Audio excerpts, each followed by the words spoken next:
Bonsoir à tous, bienvenue sur le plateau Equinox Soir, votre décryptage quotidien de l'actualité de lundi à vendredi entre 19h et 21h. Le Covid-19 dicte sa loi au monde entier depuis bientôt 2 mois. Ce n'est plus un secret pour personne. La planète tourne presque au ralenti. Toutes les énergies sont mobilisées pour combattre le virus venu de l'empire du milieu. Les terriens ont appris à vivre avec la psychose du Covid-19. Tout se passe comme si les autres pathologies n'existaient plus. Dans les formations hospitalières, les personnels de santé en service et même certains déjà à la retraite ont été mobilisés pour cette guerre. Du fait de son caractère très contagieux, le Covid a fait reconsidérer le rapport de certains patients d'autres pathologies avec l'hôpital. Madame, Monsieur, tout à l'heure à 20h, c'est la grande édition d'information qui vous sera présentée par Cédric Noufelet. Et tout de suite après, ce sera le débrief du journal. Madame, Monsieur, tout de suite, le fait du jour.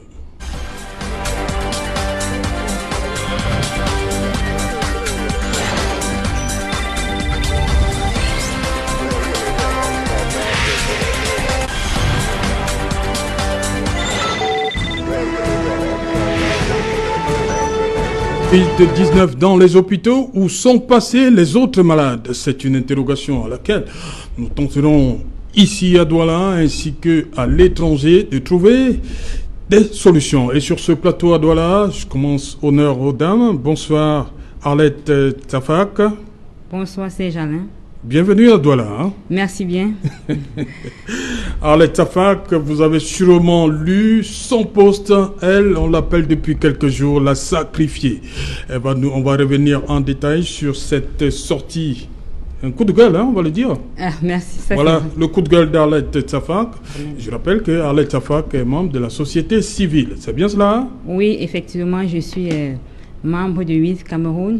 WILF Cameroun, c'est la Ligue internationale des femmes pour la paix et la liberté, section du Cameroun. Okay. Et je dirais que WILF, c'est une organisation internationale qui est vieille de 105 ans. 105 ans? Oui, c'est la plus vieille organisation de femmes dans le monde qui œuvre pour la paix. Oui, en temps de paix, mais surtout en temps de conflit. Donc, la section du Cameroun... En temps de confinement? En temps de conflit. Ah, en temps de conflit. Et les conflits ne sont pas seulement... ce qu'on voit, c'est pas seulement parce que la guerre au sens propre du terme. Même le Covid-19 est un conflit. Et c'est pourquoi, en tant que... Le président Macron a dit que nous sommes en guerre. Tout à fait. Parler des Français. Oui. Aujourd'hui, nous disons, on a eu à challenger le Boko Haram. Depuis 2016, c'est la guerre dans les régions du Nord-Ouest. Et maintenant, nous avons affaire à un nouveau défi, le Covid-19. Et je peux vous rassurer que les femmes camerounaises sont au front pour jouer leur partition dans ce grand combat. Voilà, on va détailler votre coup de gueule tout à l'heure. En face de vous, Albert Natola ici, bonsoir. Bonsoir Serge-Alain, je salue Madame Tchafak, je salue tous les téléspectateurs et les téléspectatrices de la télévision Equinox, particulièrement tous les fan clubs, n'est-ce pas, d'Equinox, qui est devenu une émission culte de Equinox Télévision. Écoutez, mon coup de gueule ce soir, puisque l'actualité oblige, nous parlons de Covid-19, eh bien, une question qui s'impose. C'est vrai que le gouvernement, à travers le président de la République, a, n'est-ce pas, pu élargir certains prisonniers dans le cadre de la lutte contre le Covid-19. Mais sauf qu'il y a un problème dans les unités de police et des brigades de gendarmerie. C'est-à-dire que de ce côté-là, c'est vrai que si le port de masque est obligatoire, est une réalité, mais sauf que la gestion des gardes à vue pose un problème de santé. C'est-à-dire que dans les cellules, puisqu'on continue à gérer les problèmes de ce côté-là, est-ce que les cellules sont désinfectées? Est-ce que les prisonniers qui arrivent sont automatiquement, de manière systématique, testés pour qu'il n'y ait pas de propagation? Non, ils ne sont pas encore prisonniers, Albert. Écoutez, déjà, j'ai fait tout un reportage là-dessus et je constate que si le port de masque est une réalité, comme je l'indiquais tantôt, malheureusement, les autres mesures barrières ne sont pas appliquées, principalement le dispositif pour le lavage. Vous dites que vous avez travaillé dessus. Et qu'est-ce qu'ils vous ont répondu? Ils ont répondu, comme vous pouvez l'imaginer, il n'y a pas d'argent pour investir tout le temps dans pour acheter les seaux, pour acheter du savon tout le temps. Quelquefois, ils ont des problèmes de coupure d'eau dans ces unités de police et les brigades de gendarmerie. Quoi qu'il en soit, je pense qu'il s'agit là d'un dossier qui devrait intéresser les autorités de cette République. Voilà, donc vous faites bien de le dire comme ça pour que quelque chose soit fait de ce côté-là. Absolument. Voilà, nous allons également dire bonsoir au docteur Nokam Ghislain du côté du département du Calvados. Nous sommes au nord-ouest de la France. Bonsoir, docteur Nokam Ghislain. Bonsoir, c'est Jalin. Voilà, je rappelle. Oui, allez-y. Oui, bonsoir, c'est Jalin. Oui. C'est moi de retrouver mes compatriotes et mes collègues ont échangé au Covid-19 et partager notre expérience pour savoir ce qui se passe au Cameroun. Donc, bonsoir et bonsoir à tous les invités sur le plateau. Voilà, je rappelle que Dr Nokam Ghislain est neurologue. Il est en service à la polyclinique de Caen, de Caen, et au CHU, il bosse également au CHU de Caen. Docteur, sur cette thématique, vous m'avez dit qu'au début de la pandémie, les patients étaient un tout petit peu réticents à aller, les patients d'autres pathologies, cela s'entend. Ils étaient réticents à aller dans ces formations hospitalières. Oui, effectivement, après le premier discours du président Macron, où il a déclaré la guerre au Covid-19, le lendemain, nous avons constaté dans les hôpitaux une annulation des rendez-vous chez les spécialistes non Covid. Du coup, moi qui suis neurologue, je me suis retrouvé en train de travailler plutôt dans l'unité Covid, notamment aux urgences et aussi après en rééducation. Et malheureusement, ce qui s'est passé, c'est qu'on a des patients que nous suivons pour des pathologies chroniques, comme des épilepsies, des Parkinson.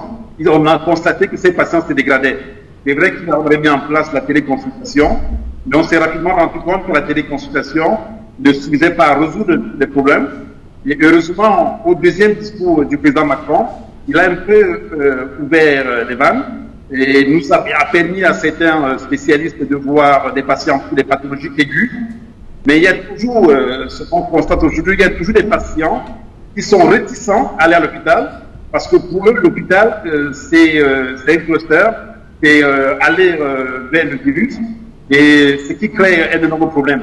Bon, là aujourd'hui, les choses commencent, je dirais, depuis hier, les choses s'améliorent un peu parce que il y a eu une sensibilisation à travers le syndicat des grands spécialistes, pour amener les patients à venir consulter, parce qu'il faut dire que les autres pathologies continuent toujours à évoluer. Je vous rappelle qu'en France, comme dans les pays occidentaux, il y a un AVC toutes les 4 minutes. Donc vous imaginez bien que ces AVC n'ont pas disparu du jour au lendemain.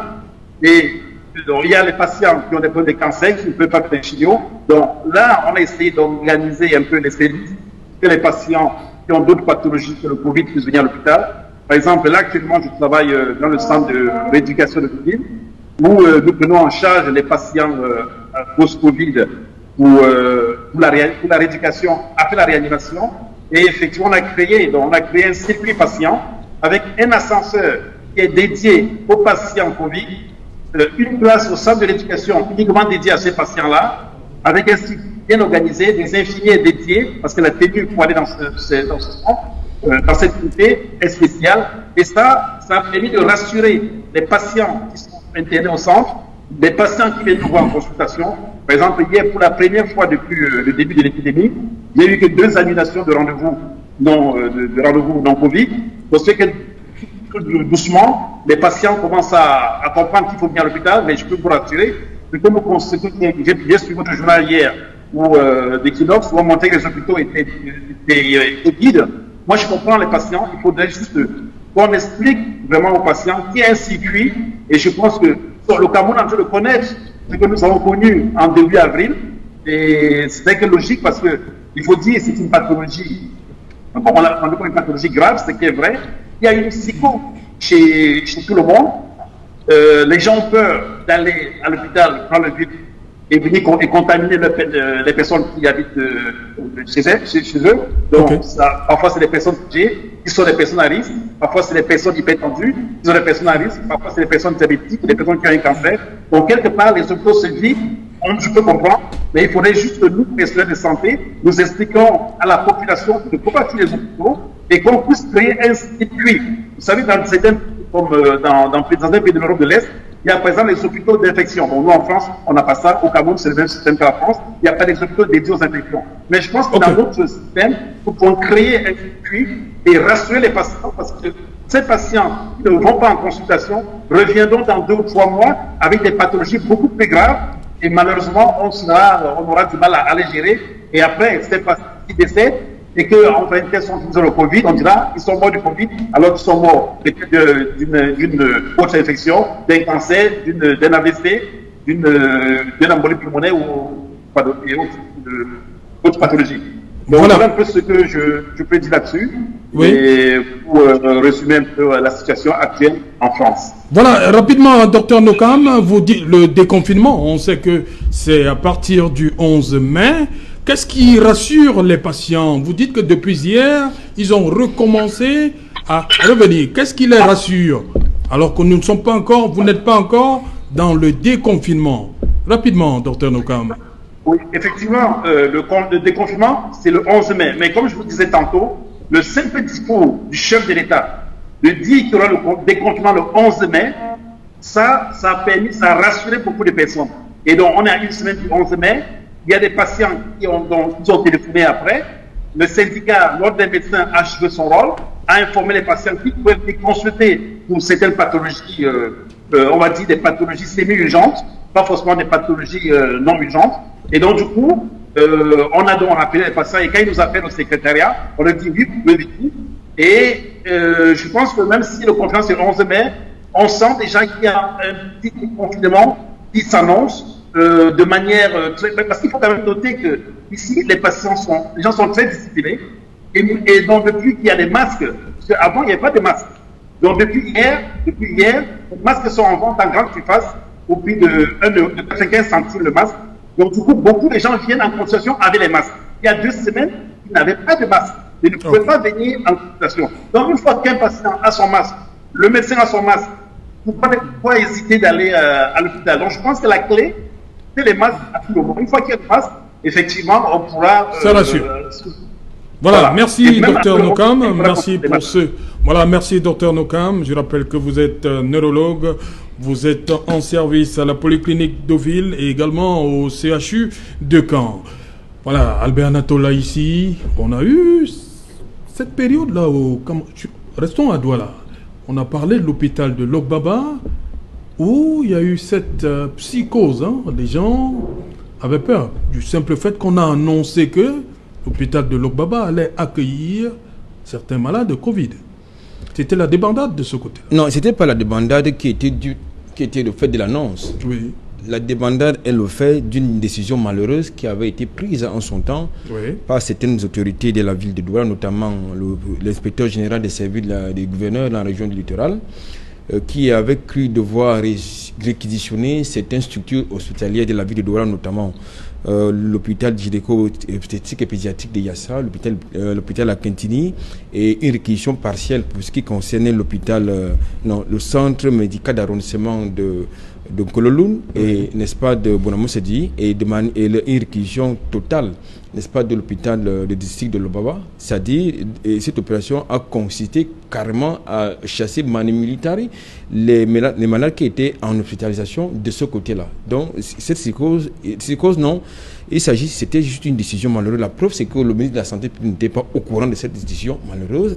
Et puis c'est vrai qu'il y a eu une sorte de stigmatisation parce que lorsqu'on prend une telle décision malheureuse et maladroite, il faut le préciser, ça amène des frustrations d'abord au niveau des patients et surtout du personnel qu'il faut préciser n'était pas encore véritablement formé dans le cadre de la prise en charge des patients qui sont concernés par cette pandémie. Ceci étant dit, il faut dire j'ai le sentiment que ce n'est pas une particularité camerounaise ou une singularité camerounaise.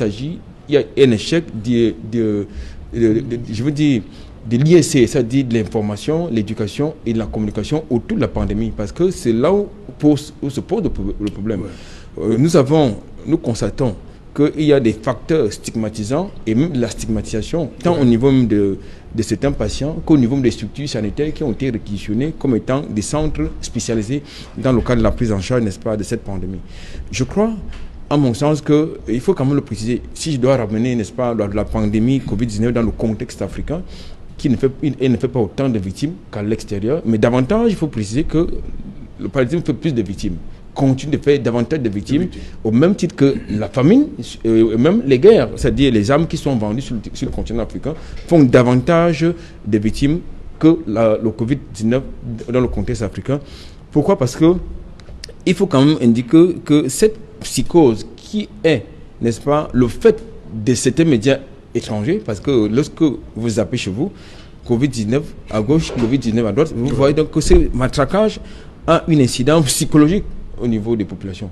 Et ce qui fait que lorsque vous allez de manière systématique, nous sommes dans une guerre bactériologique, donc asymétrique, lorsque vous allez dans un hôpital, dans une formation sanitaire, de manière systématique, comme ça se passe par exemple avec le VIH, lorsque vous allez en consultation, de manière systématique, on vous fait l'examen du VIH. Donc c'est la même chose pour ce qui concerne le Covid-19, mais sauf qu'il y a un problème.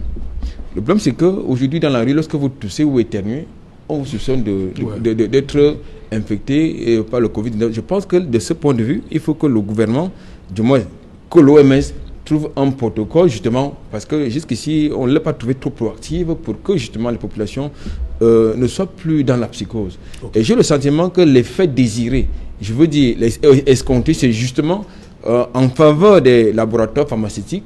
Il faut justement créer cette psychose pour que tout le monde puisse adhérer si d'aventure, autant pour moi, il y a un vaccin ou bien un traitement approprié. Voilà. En métaphore que cette psychose-là, on dit que certains hôpitaux, il y a des malades qui ont choisi de rester carrément à la maison, ne pas aller dans certains hôpitaux parce que ils ont peur de rencontrer des patients Covid. Tout à fait. Je vais répondre à cette question en illustrant par un cas que j'ai vécu dans une formation hospitalière privée de la ville de Yaoundé. Oui. Ça fait 3 semaines, parce que ma grande sœur travaille dans cette formation de mes sœurs. Ça fait 3 semaines, ils ont reçu un patient qui présentait des signes de Covid-19. Ils ont appelé le 15-10. Le 15-10 n'est venu que 2 jours après. Mais ce patient présentant tous les signes du Covid-19, l'équipe a été très diligente. Ils ont mis le malade en isolement, ils ont commencé à le mettre sous traitement. 2 jours après, l'équipe est arrivée, ils ont prélevé le malade. Qui a mis le malade en isolement?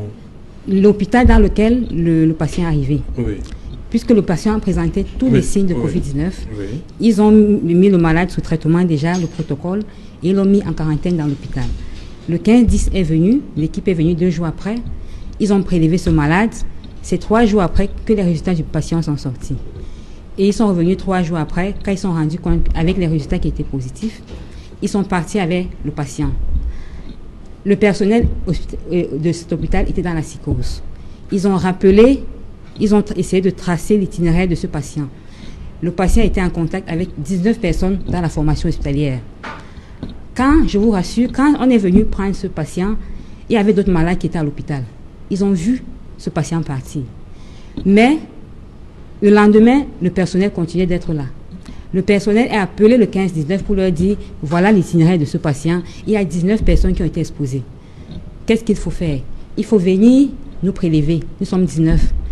Les équipes sont arrivées 5 jours après avec 10 tests pour 19 personnes. Ça veut dire des 19 personnes qui étaient exposées, on n'a pu prélever que 10 personnes. Sur la base de quoi? Il y a parmi les infirmiers, certains qui sont un peu plus âgés, d'autres qui ont des pathologies comme le diabète. On a tenu compte de certains paramètres pour prioriser les 10 personnes à être testées. Oui. Jusqu'alors, je vous parle, ça fait 2 semaines, les résultats ne sont pas encore sortis. Ces personnes sont en quarantaine? Elles ne sont pas en quarantaine. Elles vivent dans la psychose. Parce qu'elles ne savent pas si elles sont malades ou elles ne sont pas malades. Et ces mêmes personnes doivent rentrer en famille. Voilà. Elles sont avec leurs enfants, avec leurs époux, elles sont dans la communauté. Quel est leur sort? Donc, ça, c'est pourquoi les malades désertent les hôpitaux. Je vous assure, dans cette formation hospitalière, les patients n'y vont plus. Ils n'y vont plus parce qu'ils n'ont plus confiance au système sanitaire. Ils n'ont plus confiance parce qu'ils se disent, si le personnel soignant ne parvient pas à être pris en charge, à plus forte raison nous les patients. C'est pourquoi ils ne vont plus. Deuxième chose, ils n'y vont plus parce qu'on suit dans les émissions, dans les médias, les patients qui ont été malades. Les coûts de la prise en charge est très élevé parce qu'il n'y a pas de tests. Les patients sont obligés de passer par les scanners qui sont très coûteux. Or, les patients n'ont pas ces moyens pour faire des scanners. Du coup, quand bien même ils présentent des signes, ils préfèrent se débrouiller avec la pharmacopée traditionnelle. Et troisième chose, la lenteur hospitalière, il faut le dire. Parce que si le personnel soignant, je vous le dis, depuis 2 semaines a été prélevé, n'est pas encore en possession de son résultat, à plus forte raison, nous les citoyens lambda. Donc c'est ça le problème. Okay. Moi je pense que c'est pourquoi les hôpitaux sont désertés. Voilà, on va repartir du côté de la France où nous attend déjà le docteur Ntouba Alexandre. Bonsoir docteur. Bonsoir Serge Alain. Voilà, je rappelle docteur Touba, vous êtes anesthésiste, réanimateur et urgentiste. Vous êtes en service à la polyclinique de Picardie, à Amiens en France. C'est bien cela? C'est bien cela. Voilà, vous m'avez dit qu'il y a moins de patients au début, il y a moins de patients au début du confinement qui ont... il y a beaucoup de patients qui avaient annulé leur rendez-vous, on va le dire comme ça, au début du confinement. Ils avaient peur? Oui, Serge, alors avant de débuter, permettez-moi d'abord de dire bonsoir à tous vos invités sur le plateau et sans oublier naturellement à toute la grande famille au Cameroun. Alors, pour revenir sur le sujet, effectivement, au début du confinement, nous avons eu beaucoup de patients qui venaient plus à l'hôpital, comme l'a dit tout à l'heure sur le plateau l'un de vos invités. C'est même allé aussi loin qu'on a cru à un moment que certaines pathologies ont disparu. Parce que mon confrère Ghislain a dit tout à l'heure que toutes les 4 minutes on avait un AVC. Et vous imaginez très bien que toutes les 4 minutes un AVC, ça veut dire qu'il ne pouvait pas se passer un jour sans avoir un patient aux urgences pour un problème d'AVC. Donc, on s'est dit, qu'est-ce qui se passe? On n'a plus que des patients Covid, on n'a plus des patients atteints de certaines maladies comme les douleurs thoraciques, les AVC et ainsi de suite. Certains avaient même déjà la théorie comme quoi, oui, c'est peut-être le stress, les gens étaient chez eux, ils n'avaient plus de problème. Donc personne ne bougeait et de ce fait ils tombaient plus malades. Non, mais c'est pas le cas parce que juste après le discours, comme l'a dit Ghislain tout à l'heure, le discours du président de la République, on s'est rendu compte qu'effectivement certains revenaient. Moi, je me souviens d'une garde à la polyclinique il y a 3 semaines, je crois, oui, où un patient s'est retrouvé avec une hémoglobine très basse, allant jusqu'à 4. Il a saigné à bas bruit, il n'allait pas à l'hôpital. Donc, avec des comportements pareils, on s'est tout de suite dit, il faut faire quelque chose. Donc, ce qui a été fait, c'est on a accompagné le message du président de la République en envoyant des messages forts envers la population avec des pancartes devant la clinique, n'est-ce pas, qui informaient les patients comme quoi, attention, c'est pas parce qu'il y a le Covid que vous n'allez pas vous rendre à l'hôpital. S'il y a une pathologie, si vous avez besoin des urgences, c'est de votre droit de repartir à l'hôpital et vous serez soigné. Et le dernier point que j'aimerais ajouter, oui, les patients ne venaient pas parce qu'il y avait cette psychose-là qui est installée un peu partout dans le monde, ce qui est compréhensible. On est devant une maladie nouvelle qu'on ne maîtrise pas encore ou alors qu'on commence seulement à maîtriser un tout petit peu, donc c'est normal que les gens ont peur. C'est humain, hein, toute personne. Ils ne sont pas nombreux, les personnes qui n'ont pas peur de la mort. Donc, il y a, n'est-ce pas, maintenant, cette stratégie qui doit être mise en place d'informer les patients, de les rassurer. Lundi encore, j'ai eu en consultation pré-anesthésique un patient qui avait tellement peur que c'est seulement après notre conversation qu'il a été rassuré, parce que j'ai fait comprendre aux patients que oui, il y a le Covid, mais c'est des circuits très différents. Donc, au sein de la clinique, il y a un circuit dédié Covid.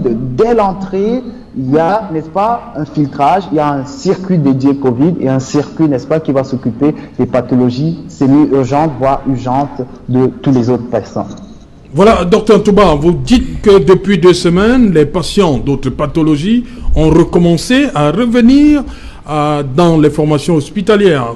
Vous avez parlé du message du président Macron et de cette campagne-là, c'est-à-dire vous rassurer, vous informer. Vous êtes sûr que tout se passe avant, comme je l'ai dit au docteur Nokam, avant le déconfinement qui est prévu pour le déconfinement progressif, qui est prévu pour le 11 mai. Oui, effectivement, tout se passe avant le déconfinement prévu pour le 11 mai. Parce que, comme je disais tout à l'heure, c'est pas parce qu'on est confiné, c'est pas parce qu'on est en situation de pandémie Covid qu'on ne va pas s'occuper des autres pathologies. C'est ce qu'ont cru les patients à un moment. J'ai pas de Covid, je ne vais pas à l'hôpital. Non, c'est pas ça le message. Le message, il est très clair. Oui, si j'ai le Covid, je vais à l'hôpital. Oui, si j'ai des douleurs thoraciques, je dois aller à l'hôpital. Oui, si j'ai des symptômes d'AVC, je dois aller à l'hôpital. Donc, on n'attend pas le déconfinement le 11 mai pour relancer la machine qui ne devrait même pas être relancée parce que je crois que s'il n'y avait pas eu ce problème de compréhension au niveau de la population, on ne serait pas en train de lancer ces messages d'information envers la population. Donc, on fait le travail bien avant le confinement et je crois que c'est une pathologie avec laquelle on va vivre encore quelques instants, quelques années, quelques mois, quelques jours, on ne sait pas trop, mais il faut qu'on apprenne à vivre avec, qu'on sache reconnaître que oui, le patient Covid peut être dédié à tel circuit et le patient qui n'est pas atteint de Covid à un autre circuit. Voilà, docteur Touba, est-ce que ce n'est pas dû aussi au fait que on a vu tout le corps médical mobilisé pour cette pandémie-là? Est-ce que, on peut comprendre que au contact des patients Covid, que les gens aient un peu une certaine appréhension à venir vers le personnel soignant? Oui, Serge, alors je peux confirmer cela parce que, vous savez, ici en France, on a même vécu à certains endroits, dans des immeubles, du personnel soignant qui était appelé à quitter l'immeuble parce que on a constaté qu'ils étaient personnel soignant, donc il fallait qu'ils quittent l'immeuble parce qu'ils vont contaminer tout le monde. Donc oui, voir, n'est-ce pas, toute cette population médicale là, dédiée, n'est-ce pas, à la lutte contre le Covid,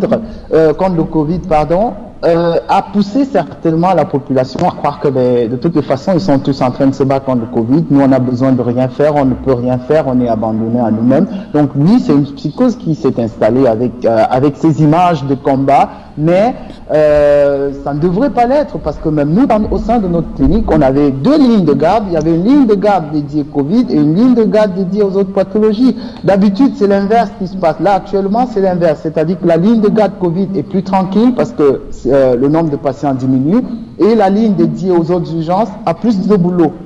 Mais quand on a commencé avec le Covid, c'était l'inverse. La ligne dédiée aux autres pathologies était tranquille et la ligne Covid était au front. Donc voilà, c'est une psychose qui s'est installée qu'il faut à tout prix lever assez rapidement et cela passe par des messages, par l'éducation, comme vous êtes en train de le faire là au sein de votre chaîne Equinox. Voilà, merci Dr Touba Alexandre. Je rappelle que vous êtes anesthésiste, réanimateur, urgentiste. Vous travaillez à la polyclinique de Picardie, Amiens, en France. Vous voulez dire quelque chose Non, je pense à la suite du docteur Touba. Non, je pense qu'il a tout dit, c'est un spécialiste. Moi, je suis journaliste, donc je suis un homme de médias, mais sauf que j'ai l'obligation et la responsabilité de relayer ce qu'il dit. Oui. Mais je voudrais quand même dire que dans le contexte camerounais, si vous voulez, dans le contexte africain, il faut qu'on laisse parler. Il faut qu'on laisse parler les spécialistes. Voilà. Parce que c'est pourquoi ils sont là. Non, je parle dans le contexte africain. Oui. Parce que dans le contexte africain, on laisse parler plus des politiciens. C'est-à-dire les gens qui ne sont pas des spécialistes. Donc il faut qu'on laisse parler des spécialistes d'une question scientifique. Oui. Ça c'est important parce que lorsque les politiciens se mettent d'une affaire scientifique, ça crée justement des distorsions au niveau de la compréhension et de la perception. Oui. Et on se retrouve avec la situation que nous vivons dans nos hôpitaux, c'est-à-dire qu'il y a justement la stigmatisation, non seulement du... C'est du fait de politique non, je pense que c'est du fait que il n'y a pas cette campagne d'ISC que j'évoquais tout à l'heure, c'est-à-dire que Vous savez, lorsqu'un spécialiste parle d'une question scientifique, il a le langage, le vocabulaire approprié, adéquat. Quand il s'agit d'un politicien, c'est tout autre chose. Donc, surtout les administratifs, ils ont un langage administratif et ça devient très compliqué au niveau du rendu, au niveau, n'est-ce pas, de la communication, au niveau de l'information, au niveau de l'éducation des masses. La preuve, c'est que si vous posez la question à un citoyen lambda maintenant, que vous rencontrez par exemple dans la rue, c'est quoi le Covid-19, il ne saura jamais de ce quoi il s'agit. Donc, si on vous dit tout simplement que c'est un virus, par exemple, s'il est assez informé, il vous dira que c'est un virus sans plus. Mais lorsque vous donnez la parole justement à un spécialiste, il vous dira exactement ce que c'est que le Covid-19. Mais moi, je pense que c'est ça qui est la question. Deuxième chose, je pense qu'il faut beaucoup plus insister. Tout à l'heure, madame évoquait la problématique, n'est-ce pas, de l'absence des tests de dépistage. Je pense qu'il faut mettre l'accent au niveau du matériel, au niveau de l'aspect technique, du moins pour ce qui est de la gestion. Mais de la logistique. Albert Natola ici, on a tous vu ce qui s'est passé la semaine dernière au ministère de la Santé. C'est la politique, on parle de 950 tests. Non, écoutez... Qu'est-ce qui s'est donc passé? Non, écoutez... La politique s'est mêlée d'une affaire non, purement... absolument, non, écoutez, j'insiste et je persiste à dire que pour le moment, la pandémie au Cameroun, comme ailleurs en Afrique, est gérée par les politiciens et les administratifs. Et les spécialistes de santé sont en back-office. Or, ce sont les spécialistes de santé qui sont considérés comme les soldats qui devraient être en front office. Je trouve donc cela, à mon sens, paradoxal. Il faut laisser les spécialistes s'exprimer sur cette question qui est aussi sensible. Dans tous les cas, comme je l'ai indiqué tantôt, il faut absolument qu'on donne les moyens aux personnels de santé. Qu'on leur donne les moyens pour faire face à cette pandémie et surtout qu'on leur permet d'avoir une motivation parce qu'ils consentent beaucoup d'efforts et de sacrifices. Parce qu'aujourd'hui, tout à l'heure, j'évoquais la problématique de la stigmatisation, pas seulement, n'est-ce pas, des hôpitaux qui ont été réquisitionnés comme étant les centres spécialisés, mais il y a également une stigmatisation au niveau du personnel soignant parce que je peux quand même vous dire une chose, vous avez certaines femmes ou aides-soignantes qui ont quelquefois des problèmes dans le couple parce que justement, elles sont en contact avec les personnes qui sont contaminées, enfin les patients Covid-19. Donc je crois que de ce point de vue, là maintenant, il faut que le gouvernement change de paradigme au niveau de la communication et qu'on laisse les personnels de santé, j'allais dire les spécialistes, faire leur job. Je voudrais chuter en disant ceci. Jusqu'à là, la cartographie justement des centres de prise en charge des patients Covid-19 n'est pas assez clair, du moins pour ce qui concerne le Cameroun. Il nous a été indiqué à travers d'autres organes de relais, d'autres médias, qu'il s'agit des logements sociaux du côté de Yassa, ou du côté de l'hôpital à Kintini, le stade Bapelepe. Mais jusque-là, lorsque vous avez des patients qui vont du côté, par exemple, de l'hôpital à Kintini, il y a un problème au niveau, n'est-ce pas, du circuit du malade. Il y a un problème au niveau du circuit du malade. Vous allez du côté du stade militaire Yaoundé ou bien du côté de l'hôpital central Yaoundé, c'est le même problème qui subsiste parce qu'il n'y a pas un problème, il y a un problème de traçabilité qui se pose au niveau du circuit du malade. Quoi qu'il en soit, je pense qu'aujourd'hui, le gouvernement gagnerait à renforcer non seulement les moyens en termes de logistique médicale, mais surtout en termes de moyens financiers. Voilà, rapidement, Amel Safa, comment faire donc pour éviter cette stigmatisation de certaines formations hospitalières au Cameroun, qui sont entre guillemets déjà étiquetées parce qu'elles reçoivent des patients Covid. Et il a parlé, comme avant lui, le docteur Touba, il n'y a pas le circuit. Le circuit, est-ce que c'est ça le problème? Oui, moi je pense que, comme dans toute crise, dans toute situation, pour qu'il y ait une solution, une réponse appropriée et efficace, les actions doivent être concertées. Concertées, ça veut dire quoi? Moi, je pense que dans un pays qui est face à une situation, il n'y a pas que les politiques. Il y a d'autres acteurs. Il y a par exemple, mon confrère, il a dit, il y a par exemple les médecins qui devraient intervenir. Il y a des économistes, parce que le Covid-19 a un aspect économique qui est pris en charge, qui est assez révélé. Il y a le côté social. Les spécialistes, peut-être les psychologues devaient rentrer en scène pour pouvoir adresser la question de stigmatisation. La société civile, c'est elle qui est au contact des populations. Moi, je pense qu'au départ, le gouvernement aurait dû, quand cette pandémie a commencé, mettre sur pied une plateforme multi-acteurs qui allait être constituée des politiciens, des économistes, de la société civile, des médecins, des psychologues. Et des sociologues. Des sociologues. Une fois que cette plateforme allait être mise sur pied, maintenant, l'aspect politique de la crise, c'est les politiciens qui allaient la gérer. L'aspect médical, c'est les spécialistes qui allaient la gérer. L'aspect côté stigmatisation, côté social, c'est les sociologues et les psychologues qui allaient se mettre ensemble pour proposer des solutions. Le plan économique, on a des experts en question économique qui allaient dire comment est-ce que le Cameroun pouvait s'organiser pour faire face à cette pandémie. Et la société civile allait être là pour dire, OK, qu'est-ce qu'on peut faire? Comment convertir ces actions qui sont menées au niveau élevé pour que les populations les plus reculées puissent en bénéficier. Parce que je peux vous le dire, Serge, depuis que ces dons ont commencé à Yaoundé, je vous assure, je n'ai jamais vu ne serait-ce qu'un morceau de savon.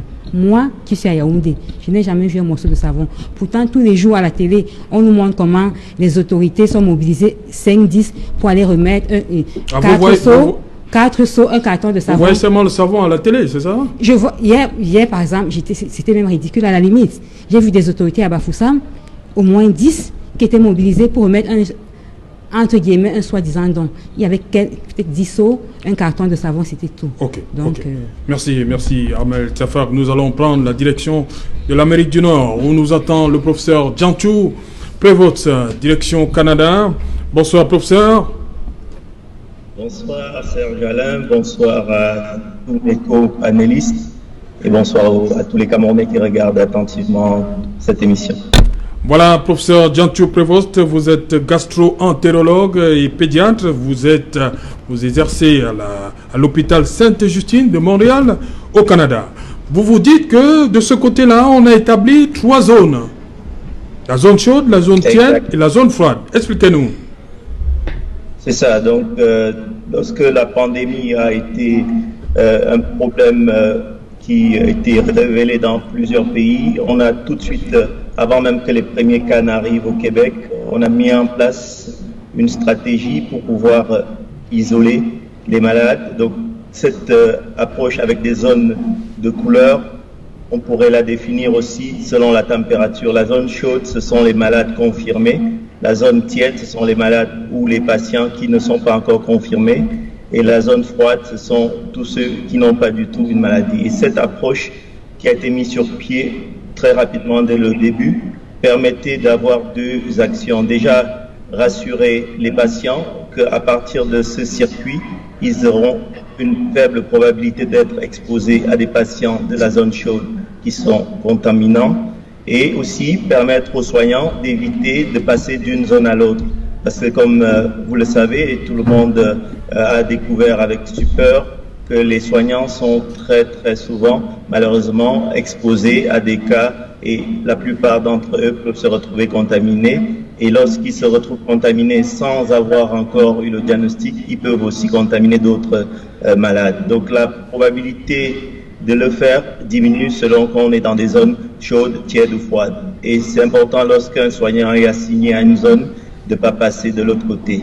Et donc ça, c'est une chose qui a été mise sur pied parce que dans un hôpital comme le nôtre, on a effectivement 2 types de patients. Il y a les patients qui ont des maladies aiguës. Donc ce sont des patients qui se présentent pour la première fois pour une nouvelle maladie. Et il y a beaucoup de patients qui ont des maladies chroniques. Ce sont tous ces patients qui sont suivis pour des problèmes digestifs, des problèmes respiratoires, des problèmes neurologiques, des problèmes cardiaques.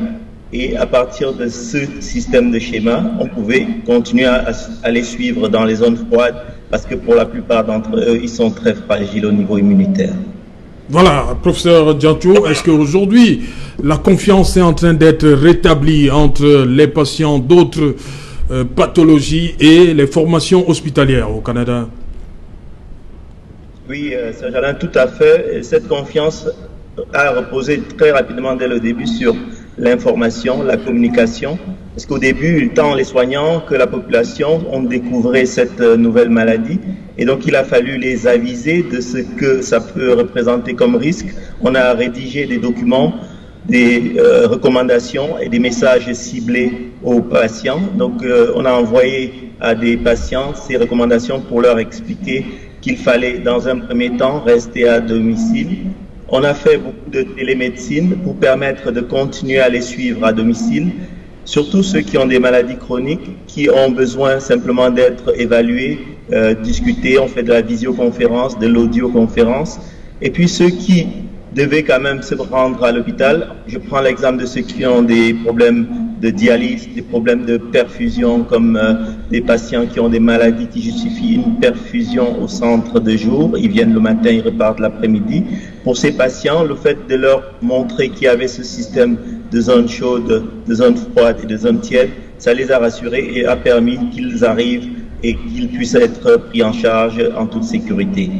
Et maintenant qu'on va parler du déconfinement, on va ouvrir progressivement, ça se fait très progressivement, les cliniques externes, augmenter progressivement les plages en bloc opératoire, en endoscopie ou dans d'autres actes qui étaient mis en veille pour permettre d'accueillir les malades avec toutes les ressources nécessaires. Et ce côté graduel est aussi un message qu'on leur envoie de nouveau. Donc l'information, la communication, c'est vraiment capital parce qu'ils sont anxieux. On a fait une étude qui a montré que jusqu'à 50% des patients ont de l'anxiété et la peur dans ce contexte et c'est important de leur expliquer. Voilà, merci professeur Diantou. Voilà, je vous vois sourire, Albert Natola ici. On a beaucoup parlé du cas de Lokbaba. Est-ce que la confiance est rétablie de ce côté? Les patients continuent, oui, disons, ils affluent là-bas. Disons qu'il faut, vous savez, lorsque les choses se passent comme de manière militaire, comme ça s'est passé il y a quelques semaines, c'est-à-dire vous faites sortir de manière militaire, n'est-ce pas, des patients qui sont en hospitalisation, ça a un impact psychologique. C'est le temps que il s'agit, vous ne pouvez pas transformer un centre de santé, je veux dire un hôpital en hôtel. C'est le projet qui était planifié de ce côté-là. On ne fait même pas un hôpital. Pour en faire un hôtel pour la prise en charge des Covid-19. C'est une opération qui était planifiée. Heureusement, mais sauf que l'hôpital a pris un sérieux coup. Parce que la plupart des patients qui ont été chassés manu militari par M. Essomba, qui est le directeur de l'hôpital de district de Nilon, qui était en son temps coordonnateur de la lutte Covid-19 pour la région littorale, il a tenu à ce que la réquisition qui a été signée par l'inspecteur général des services du gouverneur soit respectée immédiatement. Donc, vous ne pouvez pas demander aux malades que vous chassez de vous payer les factures. Ça a eu un impact, un coût financier. Oui. Maintenant, du côté de la confiance au niveau des populations, ça a un impact psychologique parce que là, mais il faut quand même préciser une chose, jusqu'au moment où ces décisions sont prises, c'est-à-dire de chasser ces malades-là, il n'y avait pas encore, on n'avait pas encore accueilli un cas de Covid-19, même pas actuellement, il n'y a pas encore de cas de Covid-19. Ça, il faut le dire aux téléspectateurs qui nous écoutent parce que c'est une question que j'ai suivie personnellement en tant que journaliste. Mais le problème, c'est quoi? C'est que même les personnes qui ont été formées dans le cadre de la prise en charge de ce Covid-19 n'ont pas été très bien formées. C'est-à-dire, c'était une formation bâclée. Je voudrais quand même préciser une chose. L'hôpital de Lobaba, le district de Lobaba, au même titre que les centres médicaux d'arrondissement de Kololoun ou de Bonamou Sadina, ne possèdent pas un plateau technique adéquat, que ce soit dans le cadre de la prise en charge des malades soupçonnés d'être Covid-19, que ce soit dans le cadre de la prise en charge des malades qui nécessitent une hospitalisation. C'est-à-dire, il n'y a pas de respirateur, il n'y a même pas d'oxygène, il n'y a pas de service de réanimation, il n'y a pas d'ambulance. Et c'était un hôpital qui est en chantier. Donc, je pense qu'il s'agissait, à mon sens, d'une décision à la fois maladroite, inopportune et surtout malheureuse, qui a malheureusement laissé des stigmates. Bon, c'est vrai quand même que de plus en plus, il s'agit quand même d'un hôpital de proximité qui obéit, qui apporte une réponse à certains citoyens qui ont une certaine bourse. C'est en fonction de la bourse. Voilà, c'est un peu cela. Vous savez quand même que dans le contexte camerounais, les hôpitaux sont placés en catégorie. Vous avez les hôpitaux de deuxième, de référents, de deuxième, de troisième, de quatrième, voire de cinquième catégorie. Donc je pense que pour le cas de l'hôpital du district de Loaba, c'est un hôpital qui est classé cinquième catégorie Donc, c'est une hôpital de proximité. Mais je voudrais quand même dire une chose par rapport à l'intervention tout à l'heure. Il est important de préciser que c'est vrai que le monde entier a été surpris par la pandémie. Ça a ébranlé le système de santé de tous les pays, même dans les pays qui ont un système de santé pointu. Mais sauf qu'il fallait quand même réajuster. Ce qui compte aujourd'hui, c'est quoi? C'est qu'il faut absolument que le gouvernement camerounais, par exemple, réajuste, n'est-ce pas, le tir. Parce qu'on a le sentiment que cette affaire de gestion de Covid-19, ce n'est que l'affaire du ministre de la Santé publique, ce qui est archi faux.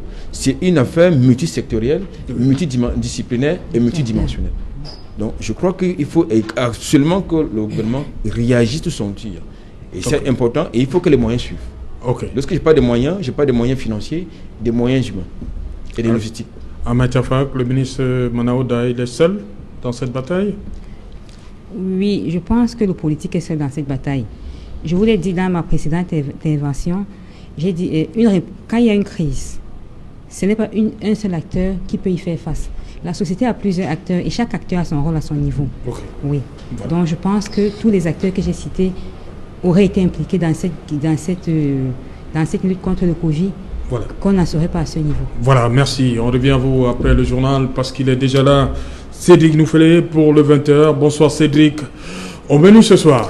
Bonsoir Serge Alain, bonsoir à vos invités. Ce soir, nous parlerons de cette attitude du ministère de la Santé publique qui prend à contre-pied le gouvernement après l'annonce de la réouverture des bars au-delà de 18h. Ce ministère mène une campagne de sensibilisation invitant les Camerounais à rester chez eux, précisant que les personnes qui rencontrent dans ces lieux de réjouissance peuvent être des porteurs asymptomatiques du Covid-19. Pourtant, l'on s'attendait à des mesures obligatoires pour les promoteurs de ces débits de boissons. Nous en parlerons dans le journal de 20h. Vous l'avez observé, le degré d'ignorance et le niveau d'insouciance des Camerounais prennent de l'ampleur malgré le danger de cette maladie à coronavirus. Les campagnes de sensibilisation semblent s'essouffler dans les foyers de l'épidémie. Qu'entend faire le gouvernement? Le ministre de la Communication a réuni les maires des villes pour adopter une stratégie locale. Quel est son contenu, ses déclinaisons, ses objectifs? Nous en parlerons dans le journal de 20h. Pendant ce temps, ce sont des médecins qui montent au créneau, du moins le syndicat, pour se plaindre de l'insuffisance des équipements de protection individuelle pour les médecins, personnels soignants engagés dans la lutte contre le Covid-19. Ils expriment le cri de détresse dans le journal de 20h. Et nous parlerons également ce soir de la controverse autour des personnes décédées des suites de Covid-19. De nombreux documents officiels camerounais et internationaux révèlent des chiffres bien plus importants que ceux évoqués par le gouvernement. Qu'en est-il réellement? Nous en parlerons ce soir. C'est Alain. Voilà, madame, monsieur, c'est donc la fin de cette première partie Equinox Soir.